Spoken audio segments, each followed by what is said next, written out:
ओम शांति।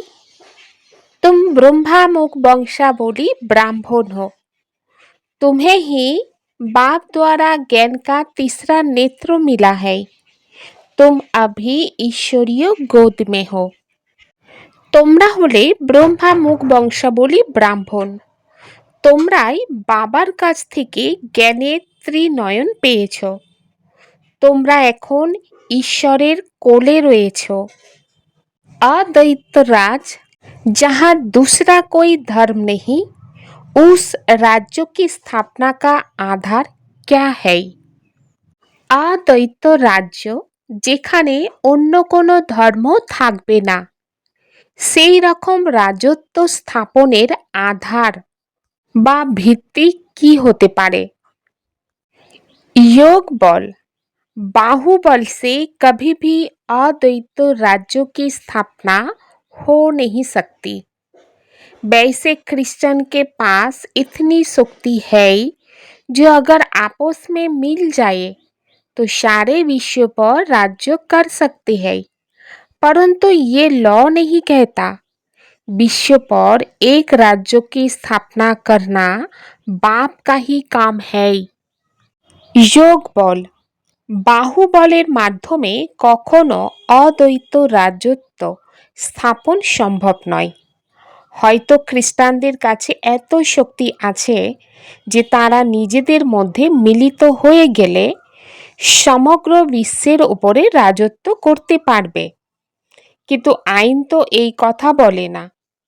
সমগ্র বিশ্বে এক রাজ্য স্থাপন করা তো কেবল এক ঈশ্বর পরমাত্মা বাবারই কর্তব্য।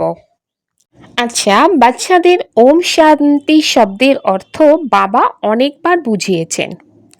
ওম মানে আমি কে? আমি এক আত্মা। এই শরীর আমাদের অর্গানস। আমি আত্মা পরমধাম নিবাসী। ভারতবাসীরাই আহ্বান করেছে। কাকে আহ্বান করেছে?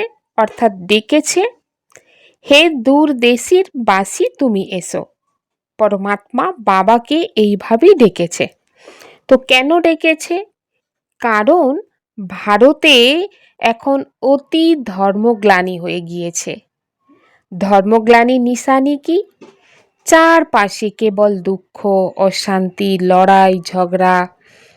এই জন্য পরমাত্মা বাবাকে ডেকেছে আর বলেছে তুমি পুনরায় এসে গীতার জ্ঞান বা উপদেশ শোনাও। আর গীতা শোনানোর জন্য পরমাত্মা বাবাকেই ডাকা হয়েছে। কারণ হচ্ছে তিনি সকলের পিতা। বলা হয় ভারতবাসীদের ওপর পুনরায় মায়ারূপী রাবণের ছায়া পড়েছে, আর এই ছায়া পড়ে যাওয়ার কারণে সকলে দুঃখী পতিত হয়ে গিয়েছে। আহ্বান করেছে রূপ পরিবর্তন করে এসো, অর্থাৎ মানবের রূপ ধারণ করে এসো। তাই বাবাও বলেন আমিও মানবের বেশ ধারণ করেই আসি এবং আমার আগমন দিব্য এবং অলৌকিক। কেন দিব্য অলৌকিক? কারণ আমি কোনো গর্ভে প্রবেশ করি না। আমি এক সাধারণ বৃদ্ধের শরীরের মধ্যেই আসি। তার সাথে বাবা এই কথাও বলেছেন যে তোমরা বাচ্চারা জানো আমি প্রতি কল্পেই এভাবেই আমার নিরাকার রূপকে পরিবর্তন করে আসি, আর আমাকে সবাই জ্ঞানের সাগর, শান্তির সাগর, সুখের সাগর বলেই ডাকে। কোনো দেহধারীকে জ্ঞানের সাগর, সুখের সাগর, শান্তির সাগর বলা যায় না। সেটা স্থূল বা সূক্ষ্ম দেহধারী। কোনো দেহধারীকেই এ কথা বলা হয় না।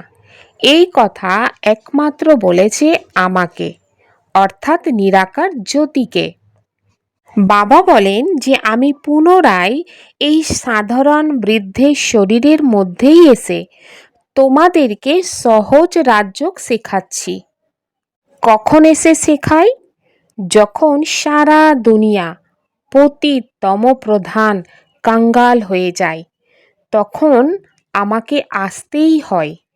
আসি আমি এই কারণে, এই কলিযুগকে সত্যযুগ বানানোর জন্য আমি আসি। আমি এসে ব্রহ্মাকে মাধ্যম বানিয়ে স্থাপনার কাজ করি।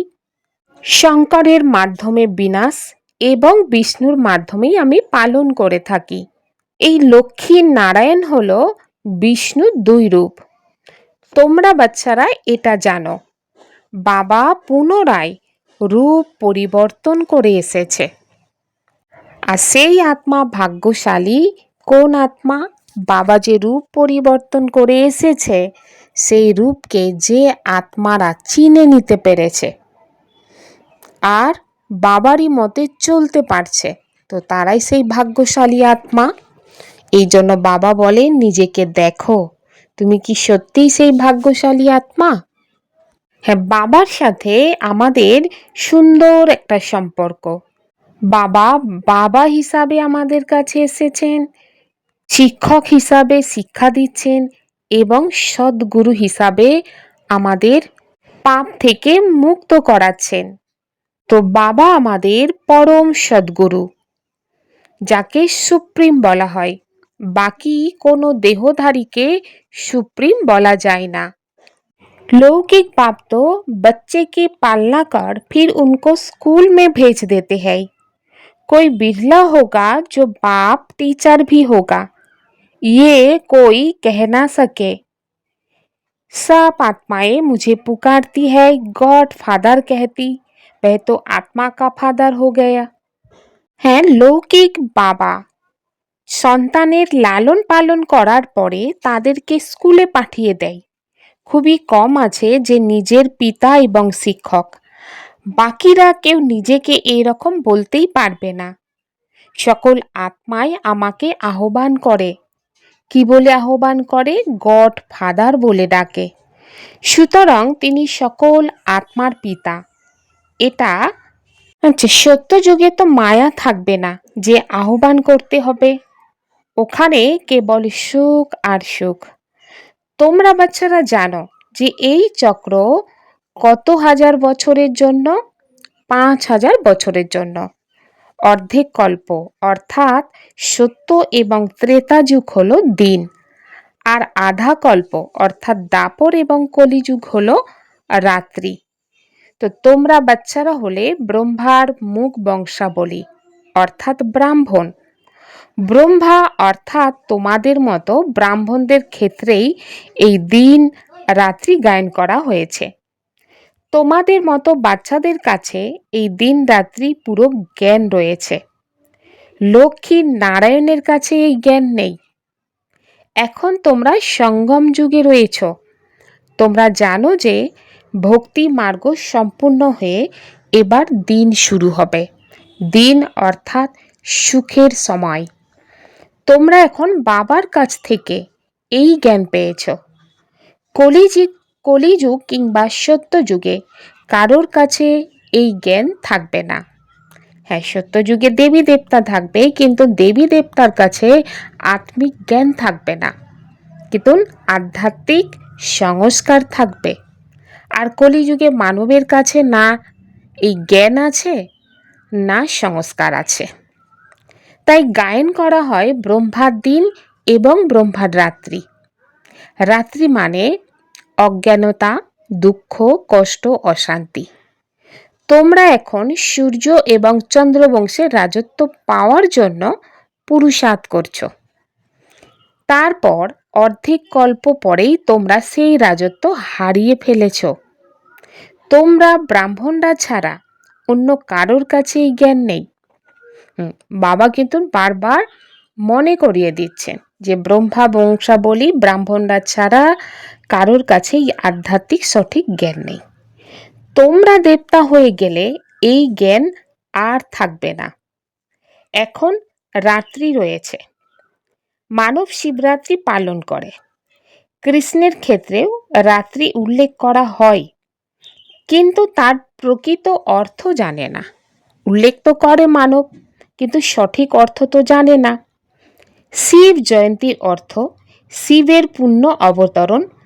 এই রকম বাবার অবতরণ দিবসকে তো কমপক্ষে 1 মাস ধরে পালন করা উচিত। তো কিভাবে পালন করবে? বাবার পরিচয় জোরদার ভাবে অন্য আত্মাদেরকে দিতে হবে। কেন পালন করা উচিত? কারণ যিনি সমগ্র দুনিয়াকে পতীত থেকে পবিত্র করে দেন, তার জন্য হলিডে পালন করা হয়। বাবা বলছেন, আমি সকলের মুক্তিদাতা, আমি পথ প্রদর্শক হয়ে সবাইকেই নিয়ে যাই। তো কোথায় নিয়ে যাই? মুক্তি, জীবন মুক্তিতে নিয়ে যাই। এখন তোমরা রাজ্য শেখার পুরুষার্থ করছো। বাবা বাচ্চাদেরকে জ্ঞানের ত্রিনয়ন দিয়েছেন, আর তার প্রকৃত রূপের জ্ঞান কারোর কাছে নেই। মানব তো মুখে বলে দেয় আত্মা, কিন্তু তার সঠিক রূপ কি, থাকে কোথায়, তার কর্তব্য কেমন, এই সঠিক জ্ঞান তো কারোর কাছে নেই।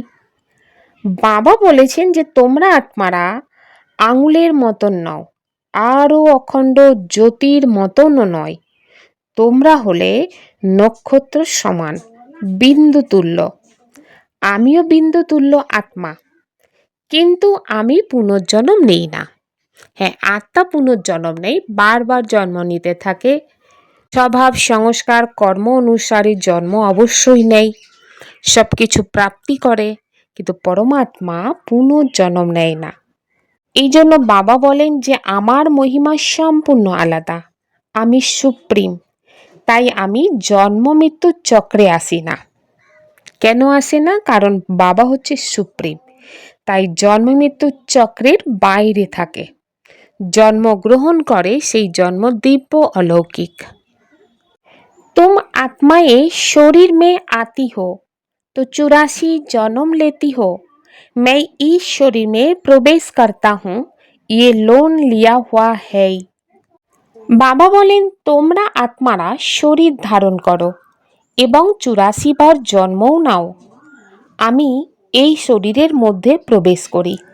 এই শরীর অর্থাৎ দাদা লেখরাজ, এটা লোন নিয়েছি। বাবা বোঝান, তোমরাও আত্মা, কিন্তু তোমরা নিজেকে আত্মা বলে উপলব্ধি করতেই পারো না। আত্মা নিজের পিতাকে স্মরণ করে, দুঃখের সময়ে সর্বদাই স্মরণ করে, হে ভগবান, হে করুণা সিন্ধু পিতা, করুণা করো। তিনি নিজেই নলেজফুল, ব্লিসফুল এবং পিউরিটিফুল। তাই তোমরা প্রার্থনা করছো, জ্ঞানেও তিনি সম্পূর্ণ, জ্ঞানের সাগর। কোনো মানুষের জন্য এই মহিমা করা যাবে না। সমগ্র দুনিয়াকে ওপরে আশীর্বাদ করা কেবল বাবার কর্তব্য। তিনি হলেন রচয়িতা, বাকি সবাই রচনা। রচয়িতা রচনার সৃষ্টি করেন। বিশ্বপিতা বাবা স্থাপন, প্রতিপালন এবং বিনাশ 3 কর্তব্যই করেন। আদি সনাতন দেবী দেবতা ধর্মের পালন করেন। সত্যযুগের শুরুতে হঠাৎ করে রাজধানী স্থাপন হয়ে যায়। অন্যান্য ধর্মাবলীরা তো কেবল নিজ নিজ ধর্ম স্থাপন করে। তারপর যখন তাদের সংখ্যা লক্ষ কিংবা কোটি ছাড়িয়ে যায়, তখন রাজত্ব পায়। এখন তোমরা রাজধানী স্থাপন করছো। যোগ বলের মাধ্যমে তোমরা সমগ্র বিশ্বের উপরে রাজত্ব পাও। বাহুবলের মাধ্যমে কখনো বিশ্বের উপর রাজত্ব করা যায় না। বাবা বুঝিয়েছেন, খ্রিস্টানদের মধ্যে এত শক্তি আছে যে তারা নিজেরা যদি মিলে যায় তবে সারা বিশ্বের উপর রাজত্ব করতে পারবে। কিন্তু বাবা কি বলেন? বাহুবলের দ্বারাই কেউ বিশ্বের রাজত্ব পেয়ে যাবে লত তা বলে না। আর ড্রামাতে এইরকম হবেই না যে বাহুবলের দ্বারাই কেউ বিশ্বের ওপর রাজত্ব পাবে। বাবা বোঝাচ্ছেন, যোগ বলের দ্বারাই আমার কাছ থেকে বিশ্বের রাজত্ব পাওয়া সম্ভব। बाप समझाते हैं, विश्व की बादशाही योग बल से मेरे द्वारा ही मिल सकती है। वहाँ कोई पार्टीशन नहीं, धरती आकाश सब तुम्हारे होंगे, तुमको कोई टच नहीं कर सकते। उनको कहा जाता है अद्वैत राज्य। বাবা বাচ্চাদেরকে বোঝান যে যোগ বলের মাধ্যমে আমার কাছ থেকে বিশ্বের রাজত্ব পাওয়া সম্ভব। ওখানে কোনো পার্টিশন থাকে না, ধরতি আকাশ সব কিছু তোমাদেরই থাকবে, কেউ তোমাদেরকে ছুঁতেও পারবে না। সেই রাজত্বকে বলা হয় অদ্বৈত রাজ্য। এখানে অনেক রাজ্য রয়েছে। বাবা বলছেন ৫,০০০ বছর পরে তোমাদেরকে এই রাজযোগ শেখাচ্ছি। কৃষ্ণের আত্মাও এখন শিখছে। কৃষ্ণ ছিল প্রথম রাজকুমার। সে এখন ৮৪ জন্মের শেষে এসে ব্রহ্মা হয়েছে। বাচ্চাদেরকে বোঝানো হয়েছে যে কিভাবে সৃষ্টিচক্র আবর্তিত হয়। বাবা পুনরায় স্বর্গ স্থাপন করছে। এত সব ধর্মের বিনাশ তো অবশ্যই হবে, এক ধর্মের স্থাপন হবে। ভারতেই সব শতাংশ সালভেন্ট এবং শ্রেষ্ঠ ধর্মাবলী ছিল। দেবতাদের কর্ম শ্রেষ্ঠ ছিল, আর ওদের জন্য মহিমা করা হয়। কি মহিমা হয়? সর্বগুণ সম্পন্ন। প্রথমে পবিত্র ছিল, এখন পতিত হয়ে গিয়েছে। তারপর এখন বাবা এসে স্ত্রী পুরুষের উভয়কে পবিত্র বানাচ্ছে। রাখি বন্ধন উৎসব কেন এত বড় করে পালিত হয় তা কেউ জানে না। বাবা আসার পরে প্রতিজ্ঞা করিয়েছিলেন যে অন্তিম জন্মে তোমরা পবিত্র থাকো। হ্যাঁ, সন্ন্যাসীদের ধর্ম তো একেবারেই আলাদা। জ্ঞান, ভক্তি আর বৈরাগ্য, এই কথাটা তোমাদের ক্ষেত্রেই প্রযোজ্য। তোমরা দেখেছ যে পাদ্রীরা যাওয়ার সময় একদিকে তাকিয়ে তাকিয়ে যায়, অন্য কোনো দিকে চোখ যায় না। ননরাও তো সেখানে থাকে। ওরা ক্রাইস্টকে স্মরণ করে, বলে ক্রাইস্ট ছিলেন ঈশ্বরের সন্তান। সাদা পোশাকের সঙ্গে তোমাদের কোনো কানেকশন নেই। তোমরা হলে আত্মা, অন্য কাউকে না। কেবল একজনকেই স্মরণ করতে হবে। তোমরাই হলে সত্যিকারের নন। ওই বাবার কাছ থেকে তোমরা উত্তরাধিকারী পাচ্ছ। তো বাবাকে স্মরণ করলে তবেই তো বিকর্ম নষ্ট হবে। তাই বাবার নির্দেশ হলো, কি নির্দেশ? কেবল আমাকে স্মরণ করো। কিন্তু আত্মাকে নিশ্চিতভাবে না জানার কারণে ওই নন যা যীশু খ্রিস্টকেই স্মরণ করে। ভগবানকে সেটাও সঠিকভাবে জানতে হবে। যে ভারতবাসীরা একেবারে শুরু থেকে আসে তারাও জানে না। লক্ষ্মী নারায়ণের কাছেই সৃষ্টিচক্রের জ্ঞান ছিল না। তারা ত্রিকাল দ্রষ্টা ছিল না। তোমরা ব্রাহ্মণরাই হলে ত্রিকাল দ্রষ্টা। আর বাবা তোমাদেরকেই করি তুল্য থেকে হীরের তুল্য বানাচ্ছে। তোমরাই এখন ঈশ্বরের কোলে রয়েছ। তোমাদের এই অন্তিম জন্ম অত্যন্ত অমূল্য, যার মূল্য কেউ দিতে পারে না। সমগ্র বিশ্বের, বিশেষ করে এই ভারতের আধ্যাত্মিক সেবা করছো। বাকি যারা আছে ওরা সকলে জাগতিক সমাজ সেবক। কেবল তোমরাই আধ্যাত্মিক সমাজ সেবক। স্বয়ং পরমাত্মা তোমাদেরকে শিক্ষা দিচ্ছেন। প্রত্যেক আত্মাকেই বলো, বাবাকে স্মরণ করো। বাবাকে পতিত পাবন বলা হয়। তোমাদের পতিত হওয়ার জন্য ৮৪ জন্ম লেগে যায়, আর ওপরে উঠতে ১ সেকেন্ড সময় লাগে। বাবা বলছেন অন্য সব কিছু ভুলে নিজেকে আত্মারূপে অনুভব করে কেবল আমাকে, অর্থাৎ নিজের পিতা পরমাত্মাকে স্মরণ করো। আমার সাথে বুদ্ধির যুক্ত করলে তোমার পাপ ভস্মীভূত হয়ে যাবে এবং তুমি পূর্ণ আত্মা হয়ে যাবে। তোমরা মানব থেকে দেবতা হয়ে যাবে। এটা কোনো নতুন কথা নয়। ৫,০০০ বছর পরেও বাবা এসে তোমাদের উত্তরাধিকার দেন। তারপর রাবণ আবার অভিশাপ দিয়ে দেন। এটাই হলো খেলা। এই কাহিনী কেবল ভারতেরই জন্য। এই সব কথা কোনো বেদ শাস্ত্রে নেই। বাবা এসে বোঝাচ্ছেন। তাই গড ফাদারকে নলেজফুল, পিসফুল এবং ব্লিসফুল বলা হয়। তোমাদেরকে নিজের মতন করে বানাচ্ছে। তোমরাও এক সময় পূজনীয় ছিলে, এখন পূজারী হয়ে গিয়েছ। তাই নিজেরাই পূজনীয়, আবার নিজেরাই পূজারী। ভগবানের ক্ষেত্রে কিন্তু এটা বলা যাবে না। এটা তোমাদের মতো ভারতবাসীদের জন্য। প্রথমে তোমরা কেবল শিবের উপাসনা করতে, অব্যভিচারী ভক্তি করার পরে দেবতাদের ভক্তি করা শুরু করেছ। ক্রমশই অধঃপতন হয়েছে। এখন তোমরা পুনরায় দেবী দেবতা হচ্ছ। যারা কম পড়াশোনা করবে তারা প্রজা হয়ে যাবে, আর যারা ভালো পড়াশোনা করবে তারা রাজ পরিবারে জন্ম নেবে। প্রজা তো অনেকেই হবে। একজন মহারাজার লক্ষ লক্ষ কিংবা কোটি কোটি প্রজা থাকবে। তোমরা আগের কল্পের মতো পুরুষার্থ করছো। পুরুষার্থের দ্বারাই বোঝা যায় যে মালার মধ্যে কারা আসবে।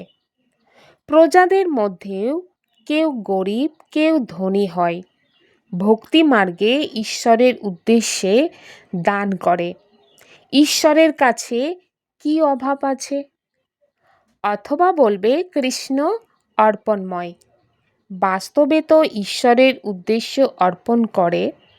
মানুষ যা কিছু করে পরের জন্মে তার ফল পেয়ে যায়, তবে এক জন্মের জন্যই পায়। এখন বাবা বলছে, আমি তোমাদেরকে 21 জন্মের জন্য উত্তরাধিকার দিতে এসেছি। আমার জন্য ডাইরেক্ট যা কিছু করো তার বিনিময়ে 21 জন্মের জন্য তোমাদের প্রাপ্তি হয়ে যায়। ইনডাইরেক্ট করলে এক জন্মের জন্য ক্ষণিকের সুখ পাও। এর জন্য বাবা বোঝাচ্ছেন এগুলো এখন মাটিতে মিশে যাবে। তাই এগুলো সফল করো, সেবাতে লাগাও। তোমরা এই আধ্যাত্মিক হাসপাতাল বানাও, ইউনিভার্সিটি খুলতে থাকো, যেখান থেকে অনেকেই এভার হেলদি আর এভার ওয়েলদি হবে। এর মাধ্যমে অনেক উপার্জন হয়ে যায়। যোগের মাধ্যমে হেলথ মানে স্বাস্থ্য, আর চক্রকে জানলে ওয়েলথ সম্পত্তি পাওয়া যায়। তাই প্রত্যেক ঘরে ঘরে এই রকম ইউনিভার্সিটি কাম হসপিটাল খুলতে থাকো। যদি খুব ধনী হও তাহলে বড় করে খোলো, যেখানে অনেকজন আসতে পারবে। অনেকের জীবন পরিবর্তন হবে, সুখী জীবন পাবে। বাবা সমগ্র দুনিয়ার নেচার পরিবর্তন করে পবিত্র করে দিচ্ছেন। এখন সকলেই অপবিত্র। বাবাই সমগ্র দুনিয়াকে এভার হেলদি, এভার ওয়েলদি বানিয়ে দেয়। তিনি এখন তোমাদের মতো বাচ্চাদেরকে পড়াচ্ছেন, আর তোমরা হলে সব থেকে মিষ্টি বাচ্চারা। अपनी इस अमूल्य जीवन को रूहानी सेवा में लगाना है। खास भारत आम सारी दुनिया की सेवा करनी है। নিজের এই অমূল্য জীবনকে আধ্যাত্মিক সেবায় নিয়োজিত করতে হবে। সমগ্র দুনিয়ায় বিশেষ করে ভারতের সেবা করতে হবে। अपना सब कुछ सफल करने के लिए डायरेक्ट ईश्वर अर्थ अर्पण करना है। रूहानी हॉस्पिटल और यूनिवर्सिटी खोलनी है। নিজের সব কিছু সফল করার জন্য ডাইরেক্ট ঈশ্বরের উদ্দেশ্যে অর্পণ করতে হবে। আধ্যাত্মিক হাসপাতাল এবং ইউনিভার্সিটি খুলতে হবে।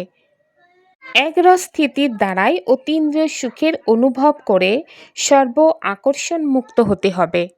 যখন ইন্দ্রিয়ের আকর্ষণ এবং সম্বন্ধের আকর্ষণ থেকে মুক্ত হতে পারবে, তখনই অতীন্দ্রিয় সুখের অনুভব করতে পারবে। যে কোনো কর্মেন্দ্রিয়ের বশীভূত হলে যে ভিন্ন ভিন্ন আকর্ষণ তৈরি হয়, তা অতীন্দ্রিয় সুখ বা আনন্দ দেয়াতে বিঘ্নের সৃষ্টি করে। কিন্তু বাবা বলেন, বুদ্ধি যখন সব আকর্ষণ থেকে মুক্ত হয়ে এক নির্দিষ্ট ঠিকানায় টিকে যায়, অস্থিরতা সমাপ্ত হয়ে যায়, তখনই একরস অবস্থা হওয়ার কারণে अतीन्द्र सुखेर अनुभव है। अपनी बुद्धि की लाइन सदा क्लियर रखो तो एक दो के मन के भावों को जान लगेंगे। निजेर बुद्धि लाइन सर्वदाई क्लियर बा परिष्कार रखले एके अपरेर मनेर भावके जानते पारबे। ओम शांति।